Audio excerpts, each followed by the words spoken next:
আবার যদি আল্লাহরে জিজ্ঞেস করি আল্লাহ কাদেরকে বিয়ে করতে পারবো, আল্লাহ বলবে সবাইরে বিয়ে করবি।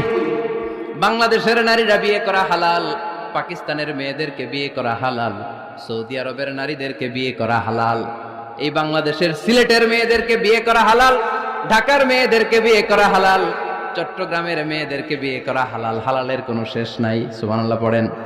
কিন্তু যখন জিজ্ঞেস করলাম তাহলে কাকে কাকে বিয়ে করা হারাম, তখনই আল্লাহ গুনে গুনে 14 জনের নাম বলে দিলেন, পড়েন সুবহানাল্লাহ। হুররিমাত আলাইকুম উম্মাহাতুকুম ওয়া বানাতুকুম ওয়া আখাওয়াতুকুম ওয়া আম্মাতুকুম ওয়া খালাতুকুম ওয়া বানাতুল আখি ওয়া বানাতুল উখত। চিল্লায় পড়েন আল্লাহু আকবার। যখন হালাল তখন ব্যাপকভাবে বললেন সব মেয়েদেরকে বিয়ে করতে পারো। মুসলিম যত নারী হয়, বাংলাদেশের হোক, পাকিস্তানের হোক, ইন্ডিয়ার হোক, গোটা বিশ্বের যে কোনো জায়গার মুসলিম নারী হলেই সেটা হালাল।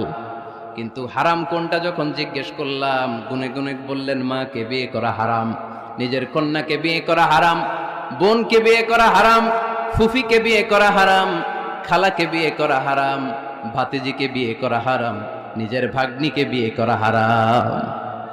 সুবহানাল্লাহ পড়বেন না? তাহলে সহজ না কঠিন? চিল্লায় বলেন, কি সহজ ইসলাম, কত সহজ।